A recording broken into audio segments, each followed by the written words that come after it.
Hello friends and dear all students of LNMU degree part 1। Friends मैं हूं आपका sir mister D Kumar. सबसे पहले स्वागत करता हूं आप सभी का एसएसपी एजुकेशन सेंटर के इस ऑफिशियल यूट्यूब चैनल पर।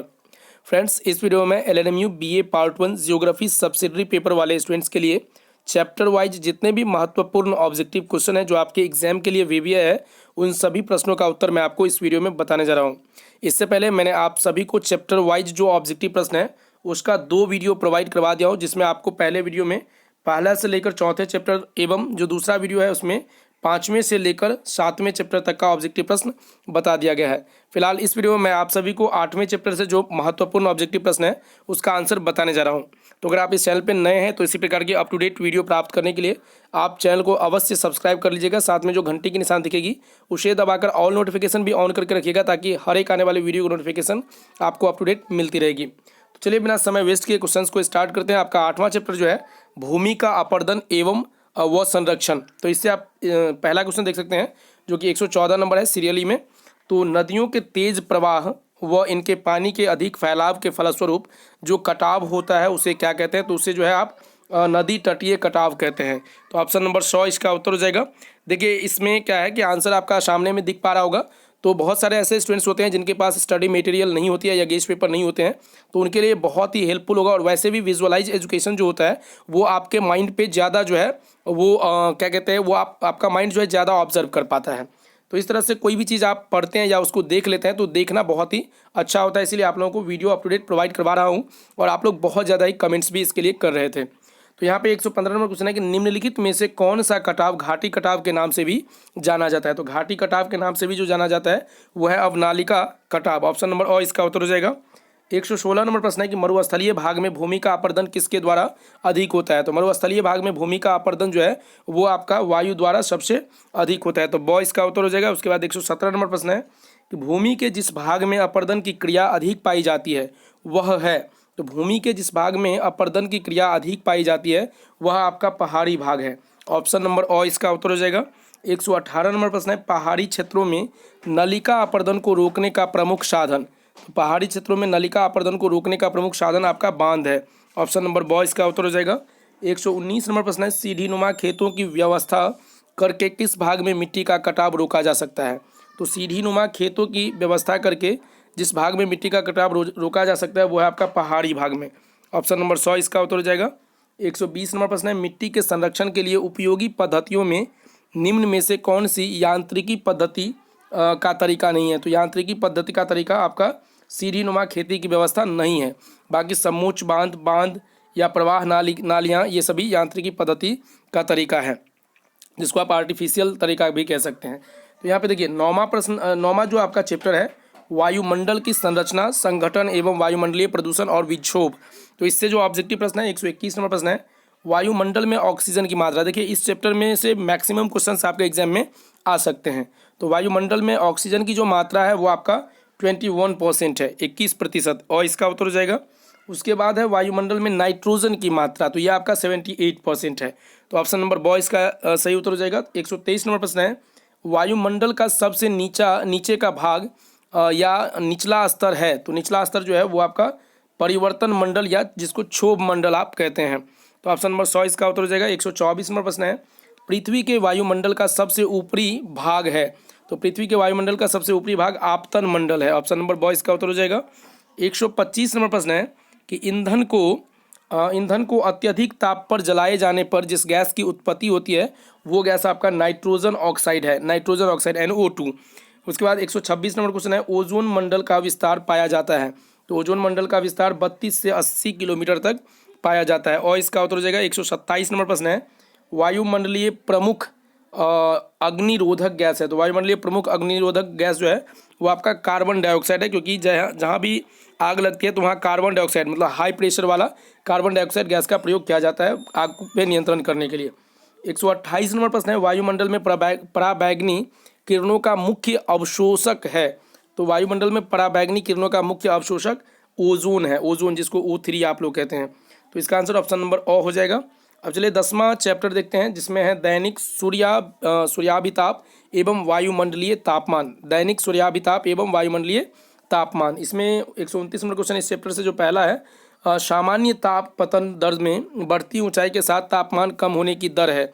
तो कम होने की जो दर है, तापमान कम होने की दर, वो आपका 4.6 डिग्री सेल्सियस प्रति 1000 मीटर पर। तो ऑप्शन नंबर बॉय इसका उत्तर हो जाएगा। 130 नंबर प्रश्न है, सूर्य हमारी पृथ्वी से डॉट डॉट किलोमीटर दूर है, मतलब कितने किलोमीटर दूर है।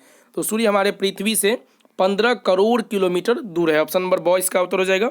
131 नंबर प्रश्न है, जब एक जहाज अंतर्राष्ट्रीय तिथि रेखा को पश्चिम से पूर्व की ओर पार करता है तब, तो तब जो है यहाँ पे एक दिन बढ़ेगा। जब एक जहाज अंतर्राष्ट्रीय तिथि रेखा को पश्चिम से पूर्व की ओर और पार करता है तब एक दिन बढ़ता है। ऑप्शन नंबर इसका उत्तर हो जाएगा। उसके बाद 132 नंबर प्रश्न है कि दिन में उच्चतम तापमान खाली स्थान अंकित किया जाता है। तो दिन में जो उच्चतम तापमान होता है वो दोपहर के पश्चात 2 से 3 बजे अंकित किया जाता है।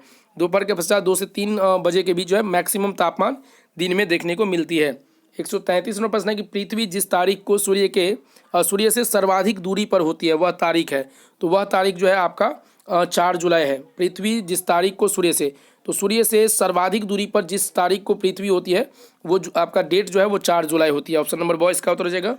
134 नंबर प्रश्न है, पृथ्वी अपने कक्ष तल पर कितना कोण बनाती है। तो पृथ्वी अपने कक्ष तल पे यहाँ पे मैं आपको बता दूँ 66.1/2 मतलब 66.5 डिग्री का कोण बनाता है। तो ऑप्शन नंबर 100 इसका उत्तर हो जाएगा। उसके बाद देख सकते हैं, वायुमंडल तथा पृथ्वी की उष्मा का मुख्य स्रोत है। तो वायुमंडल तथा पृथ्वी की उष्मा का जो मुख्य स्रोत है वो आपका सूर्य है। उष्मा का मुख्य स्रोत, सबसे बड़ा स्रोत भी सूर्य ही है। ऑप्शन नंबर 100 इसका उत्तर हो जाएगा। 136 नंबर प्रश्न है कि वह कटिबंध जिसका प्रभाव क्षेत्र 66.5 डिग्री से लेकर 90 डिग्री उत्तरी दक्षिणी गोलार्ध में पाया जाता है, तो गोलार्धों में पाया जाता है, तो ये हो जाएगा वह है। तो वह आपका शीत कटिबंधीय क्षेत्र है। तो ऑप्शन नंबर बॉय इसका उत्तर हो जाएगा। अब चलिए देखते हैं 11वां जो चैप्टर है, वर्षा के प्रकार एवं वर्षा का विश्व वितरण। तो इससे जो ऑब्जेक्टिव है, पहला ऑब्जेक्टिव आप 137 नंबर क्वेश्चन देख सकते हैं, वायुमंडल के संगठन में जलवाष्प का योग होता है। तो जलवाष्प का 2% योगदान होता है। 100 इसका उत्तर हो जाएगा। 138 नंबर प्रश्न है, 1 ग्राम जल को भाप में परिवर्तित करने के लिए खाली स्थान की आवश्यकता होती है। तो 1 ग्राम जल को भाप में परिवर्तन करने के लिए 607 कैलोरी ताप की आवश्यकता होती है। ऑप्शन नंबर इसका उत्तर हो जाएगा। 139 नंबर प्रश्न है कि जलवाष्प के जल के रूप में बदलने की क्रिया को कहते हैं। तो जलवाष्प के जल के रूप में बदलने की क्रिया को संघनन कहते हैं। ऑप्शन नंबर 100 इसका उत्तर हो जाएगा। उसके बाद 140 नंबर प्रश्न है कि कटिबंधीय आधार पर विभक्त वर्षा की जिस पेटी में प्रतिदिन वर्षा होती है वह क्या है। तो वह आपका अत्यधिक वर्षा वाली भूमध्य रेखीय पेटी है। तो ऑप्शन नंबर बॉय इसका उत्तर हो जाएगा। उसके बाद आप देख सकते हैं 141 नंबर प्रश्न, उष्ण और आर्द्र हवा के मार्ग में जब कोई पर्वत, पठार अथवा ऊंची पहाड़ी अवरोध स्वरूप का आ जाती है वह कौन सी वर्षा होती है। तो वह वर्षा आपका पर्वतीय वर्षा होती है। और इसका उत्तर हो जाएगा। 142 नंबर प्रश्न है, वह वर्षा पेटी जहां वर्षा का वार्षिक औसत 25 सेंटीमीटर से कम रहता है वो आपका क्या है। तो वो है आपका ध्रुव प्रदेशीय न्यूनतम वर्षा की पेटी। तो 143 प्रश्न है कि तापमान में एडियाबैटिक बदलाव होता है। तो तापमान में एडियाबैटिक बदलाव जो है वो आपका हवा में सिकुड़न या फैलाव से होता है। तो ऑप्शन नंबर 100 इसका उत्तर हो जाएगा। अब 12वां चैप्टर भी देख ही लेते हैं। 12वां चैप्टर जो है वायु दाब ग्लोब प्रारूप, वायु दाब पेटियों का मौसमी खिसकना व टूटना तथा वायुमंडल का लंबवत विवरण। तो इससे जो पहला प्रश्न है 144 नंबर, अनुमानतः 1 घनफुट वायु में लगभग कितना वजन होता है। तो अनुमानतः जो अनुमान लगाया गया है 1 घनफुट वायु में जो वजन होता है वो आपका 11/4 औंस होता है। ऑप्शन नंबर बॉय इसका उत्तर हो जाएगा। उसके बाद 145 नंबर क्वेश्चन है, निम्नलिखित में से वह कौन सी पेटी है जिसे अश्व अक्षांश के नाम से जाना जाता है। तो वो पेटी है आपका उपोष्ण उच्च वायुदाब की पेटी। 146 नंबर प्रश्न है, कर्क रेखा पर सूर्य की किरणें किस तारीख को सीधी पड़ती है। तो ये 21 जून को कर्क रेखा पर सूर्य की किरणें जो है बिल्कुल सीधी पड़ती है 21 जून को। ऑप्शन नंबर इसका उत्तर हो जाएगा। 147 नंबर प्रश्न है कि वायु दाब को विशेष रूप से प्रभावित किसके द्वारा किया जाता है। तो वायु दाब को विशेष रूप से प्रभावित पृथ्वी की दैनिक गति के द्वारा किया जाता है। बॉय इसका उत्तर हो जाएगा। 148 नंबर प्रश्न है, विषुवत रेखीय न्यून वायुदाब की पेटी का क्षेत्र कहाँ है। तो यह है आपका 7 डिग्री उत्तरी और 7 डिग्री दक्षिणी अक्षांशों के बीच। बॉय इसका उत्तर हो जाएगा। 149 नंबर प्रश्न है, पृथ्वी का सूर्य के चारों ओर परिक्रमा मार्ग कैसा होता है। तो ये परिक्रमा मार्ग आपका अंडाकार होता है। जो पृथ्वी का सूर्य के चारों ओर परिक्रमा मार्ग होता है वो अंडाकार होता है, अंडा के आकार का होता है। अब जो अंतिम प्रश्न इस वीडियो का है 150 नंबर प्रश्न, भूमध्य रेखा से लेकर ध्रुवों तक सभी वायुदाब एवं पवन पेटियां किस ओर खिसक जाती है? तो ये 5 डिग्री से 7 डिग्री दक्षिण की ओर खिसक जाती है। तो बॉयज़ का उत्तर हो जाएगा। बाकी जो आगे लगभग 50-51 क्वेश्चन और है, उसका वीडियो आपको बहुत जल्द नेक्स्ट पार्ट में मिल जाएगा।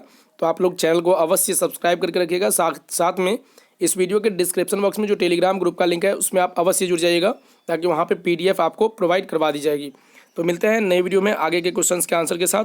तब तक के लेते हैं अलविदा। जय हिंद, जय Bharat. Thank you so much.